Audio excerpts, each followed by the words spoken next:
Hey everybody, welcome to Hit Rewind. We're discussing the perfect concert playlist of Huey Lewis, Eddie Money, and J Giles Band. Which order will they go in? I don't know. Yes, I do. I'm lying too because I'm a fraud. I'm Michael. The one you can trust is Ron. He's over on the other side.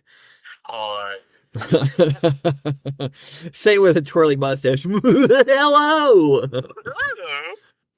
So I mean, I think it's kind of laid out. I think it's pretty predictable how this order is going to go. If you haven't listened to the show, basically it's a what if we had unlimited money, unlimited time, everybody was still alive and still going strong, and we could hire all these bands. What would be the playlist they would that we would have them play?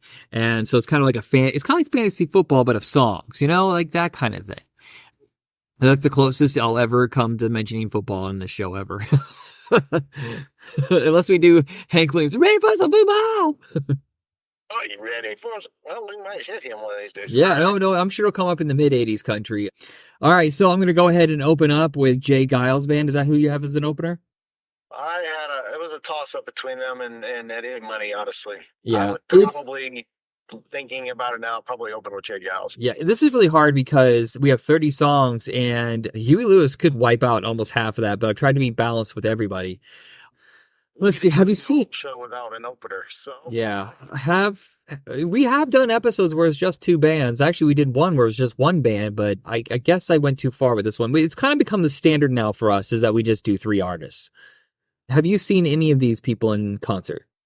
No. Okay. So, unfortunately. Yeah. So I've seen Huey Lewis absolutely tore the doors off the casino thing we went to. It was huge. They're so packed. Hoping for that.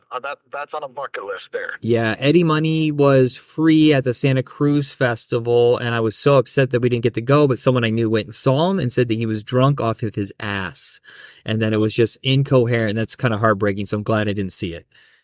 I believe J Giles Band, there's no way we would have probably seen unless we were like 5 or 6. I don't believe that the version that we know with Peter Wolf as the original singer has ever reunited. I don't know. All right, so let's get started with the list. I'm going to go, of course, with a big opener, Freeze Frame. It just seems like a way to start, like the lights kick in at dun-dun, and, each time it does that, one of the band members comes out, and people just lose their fucking minds. All 12 of them. Look, J Giles Band had a really good window there, but imagine if they got together now, people wouldn't really care.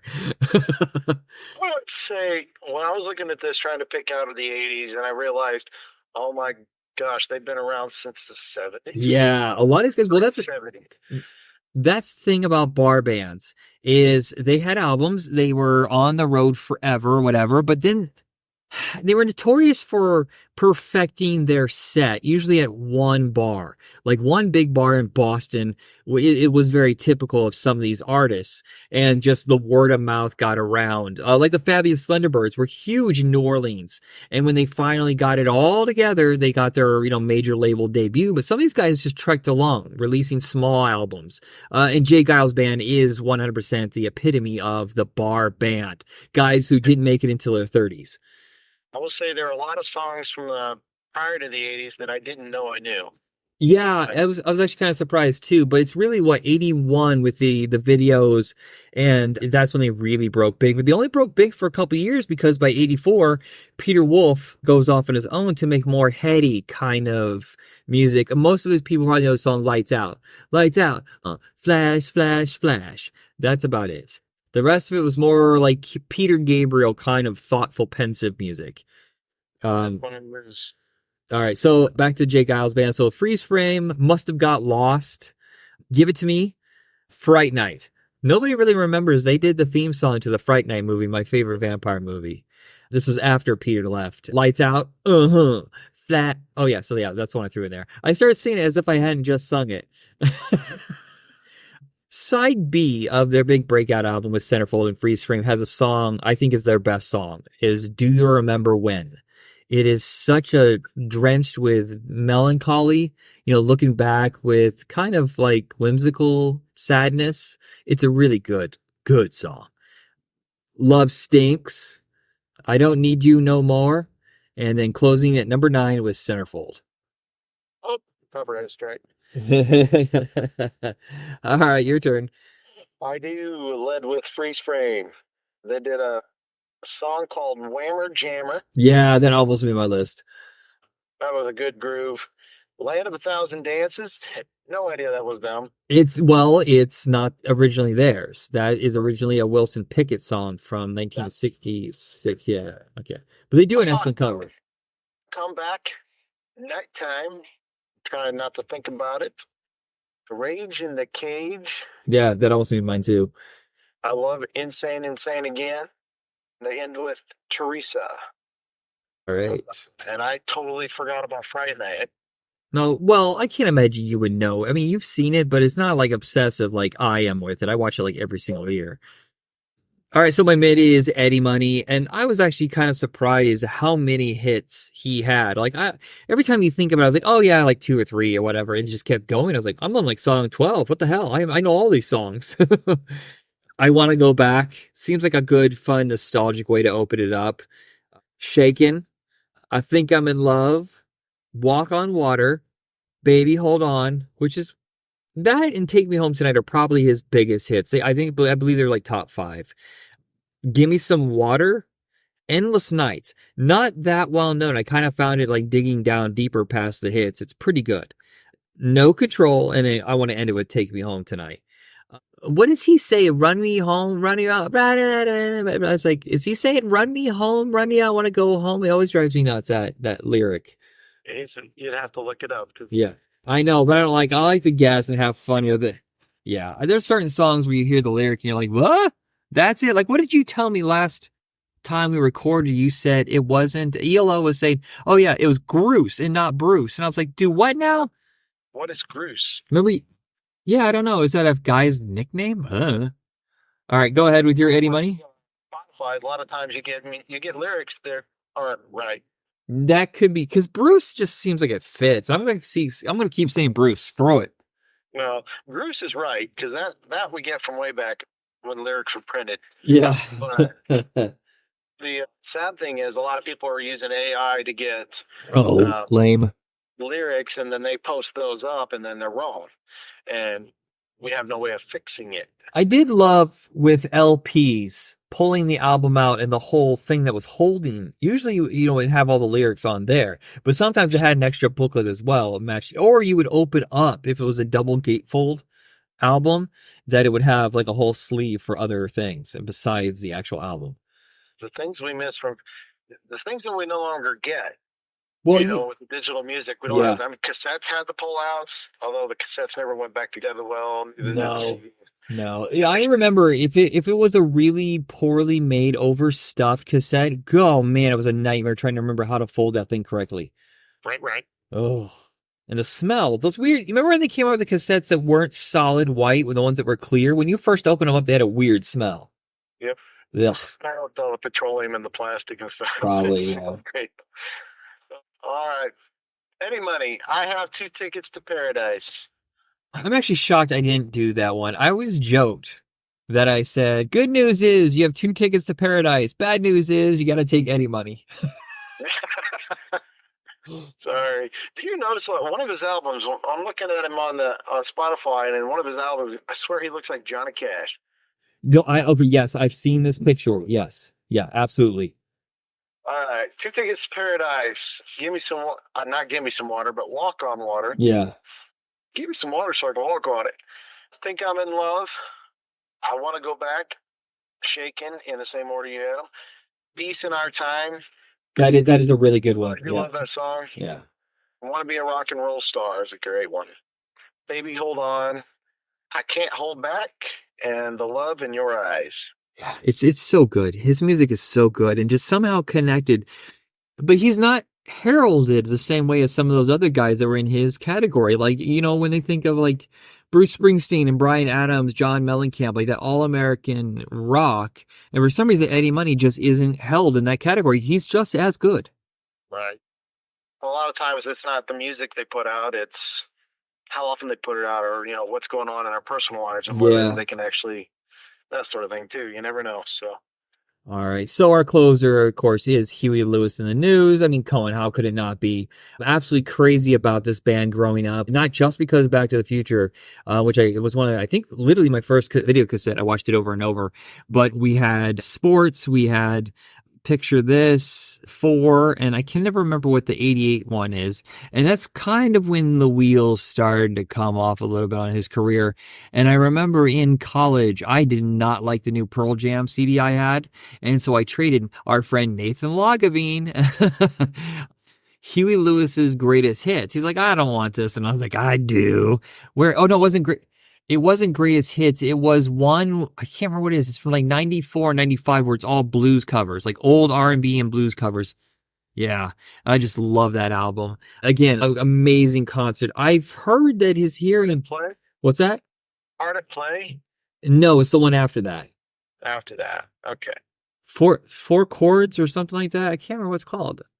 You'll probably find it, but I've heard that his hearing is kind of coming back and he's able to perform again. Yeah, he just did, put on your, Let's Dance. He just did a cover of Let's Dance with some friends. It's pretty good. It's not the same range, of course, as David Bowie because he has such a unique voice, but Huey really does capture this fun feel of the 60s. That's what I love so much about Huey Lewis. It's like, it can be hard rocking at one point, but it never it's like bringing the 50s into the 80s, you know, and doing it well. Well, he had some rockabilly vibe in there, but most of it is very blues R&B of the 60s, you know, the James Brown, the Land of a Thousand Days, you know, the Wilson Pickett, you know, stuff like that, where he has a raspy, mature voice, and they had harmonica and a horn section. There's a lot of blues stuff in there. I love it. He's one of my favorite artists.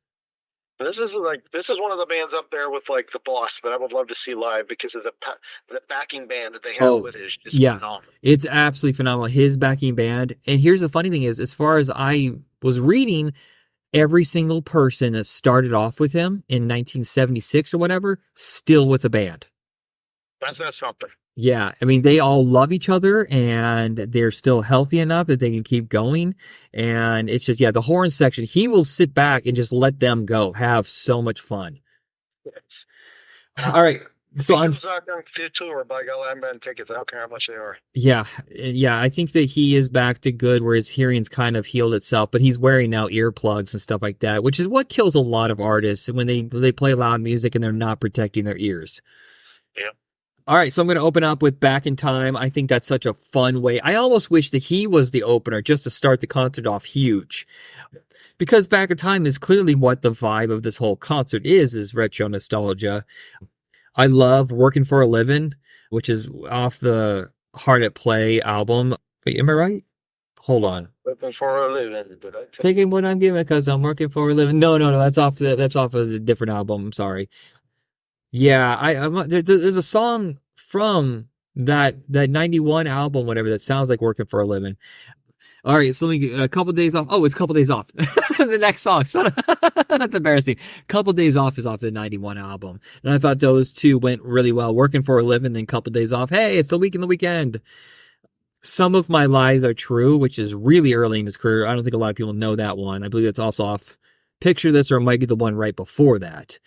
Yeah, trimmed for me. Walking on a Thin Line. Finally Found a Home. You Crack Me Up. Honky Tonk Blues. Come on. That is a love letter to country music. Do You Believe in Love? Which, again, off Picture This. Hip to Be Square. Jacob's Ladder, which is my favorite song by Huey Lewis. It's much more pensive than a lot of the fun rockin' stuff. And then closing off, Heart of Rock and Roll. Come on. That is how you end. Oddly enough, he didn't end the concert with that. Well, sort of they did. They ended, the lights went down or whatever, and then they came back with Working for a Living, and everybody just lost their minds. All right. Yeah. All right, and that is my 30. Now, you mentioned Honky Tonk Blues. Yeah. Did you say it's a tribute to country? I just, an absolute love letter to, like, Roadhouse, Peanuts on the Floor, like in Blues Brothers when they have the chicken wire to stop the bottles. Honky Tonk Blues feels like something like that. Did you know Honky Tonk Blues is a country song? Is it now? I didn't realize it was a cover. By the countryist of country music artist Hank Williams. No way. Okay, interesting. I had no idea. All right, so I have to admit, when I put my list together and I got to the Huey Lewis part, what I'll do is I'll just throw it into a playlist on Spotify. Uh-huh. Maybe go back and glean it off later, or trim it up later. I had like 45 songs. That's like whole albums. I had like 4 or 5 songs for the other 2 artists, and everything else was Huey Lewis. So I had a lot of trimming to do. So I ended up with probably, I think, 2 extra songs here, but we're going to start off with Whole Lot of Lovin'. Yeah, that's one's really good. I love Whole Lot of Lovin'. I feel like this is one that they're coming out on stage, the lights are down, and they all start, wow, that just, yeah, that makes sense. the other thing they do so well together, they harmonize together. Yes. So well. Yeah. They could drop every instrument and just do a whole acapella thing and be phenomenal at it. Trouble in Paradise, Working for a Living, of course, The Heart of Rock and Roll, Heart and Soul. Yeah, there's some of these that hurt to take off. Heart and Soul is so good. Dun dun dun dun dun dun dun. Whoa. I agree. There are far fewer songs I hate, or don't hate, that I dislike. Yeah. Than I love, because that's just how good they are, and like I said, I mean, they're a band that's been together forever, and they work well together, and it shows in the music they create. Yeah, I think the problem with the '88 album is that they wanted to go modern rock.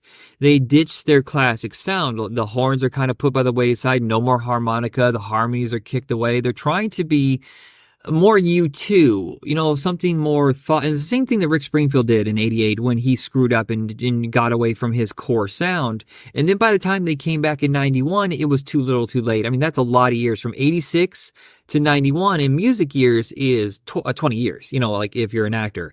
And by then people have moved on and they never regained their footing. I say the diehard fans will probably come back, but you won't gain new ones as much. Yeah. I believe Hard at Play hit gold, but barely, and then was kind of the end. Yeah. Hindsight and all that. Let's see, where was it? Heart and Soul, Walking on a Thin Line, Hip to Be Square, I Never Walk Alone's a great tune. Naturally, Couple Days Off, We're Not Here for a Long Time. There's more to that title, and it's been cut off, and I can't see it. That's off the Plan B album. Buzz, Buzz, Buzz. I think it'd be a great comeback. That is a good one. Yeah. Encore. We got to come back up for Buzz, Buzz, Buzz, and then Power of Love. Yeah. There's one song of theirs, I don't mind it, but when you put it in their category, like you put together all their great songs, one of their biggest is I Want a New Drug. And for me, it is really low end. I mean, I prefer in the Weird Al version, I Want a New Duck more than I do I Want a New Drug. Something about it just doesn't connect to me. The sound, it feels false, like it's forced. And that's not what Huey Lewis usually does. Yeah. I do like the tune. It's just, it doesn't stick to me. It's not one of my first go-tos all the time. Yeah, if they were a weaker band, that would have made the list. Like, say, J Giles, that was one of their hits. That probably would have made the list. But with Huey Lewis, there's too much good stuff. It's much meatier, thicker than a lot of the stuff that other bands had hits with. That song was, We're Not Here for a Long Time. We're Here for a Good Time. Yeah, that is a good, I love that. Yeah, seriously, if you get the chance, it is worth every penny because they just knock it out of the park. Yes, they do. Yeah. I will now be looking for their next concert. All right. I heard, this is kind of off a side note, but my sister sent me a notice that Stone Temple Pilots, Live, Our Lady Peace, and Soul Asylum are going on tour, and I think they're going to be hitting Indianapolis. And I'm like, that's a pretty good show. Yeah. I do like the fact that 90s nostalgia is finally kicking in. Look, I love the 80s too, but it's like, ugh, how long is this going to be dragged out? I'm sorry. I'm one of those guys that hasn't got sick of it yet. So. Yeah. I'm curious because we're going to be heading into New Wave soon, and I'm just like, I wonder if any of those guys, because the big deal was their hair. All those MTV videos with their hair or whatever. How many of them still have that hair? How many are wearing wigs? Do they just put a baseball hat on? What is it? Like Flock of Seagulls, that he doesn't have his hair anymore. Everything comes back. That hair's still around. It's just slightly a little more. Yeah. But I would love it. I would love it if he went on tour with a baseball hat in the shape of that hairdo. All right, so I don't know what we do on the next one. I get the feeling we kind of touched upon something would be good, is like Tom Petty. All American guys, Tom Petty, Brian Adams is Canadian, but you know what I mean? Like country, what would I say? Not country, but that kind of It's not roots rock, but that kind of music that speaks to middle America, like John Mellencamp being the king of that. Neil Young, like those guys, the guys that did Farm Aid, those kind of guys. Gotcha. Like that's a good way. And I think at some point we got to hit new wave because we're gonna go bananas when it happens. All right, so that is everybody. Thank you, and Ron, send us out. Send us out. Yeah. All right, y'all be kind to each other. All right. Yep. See you next time.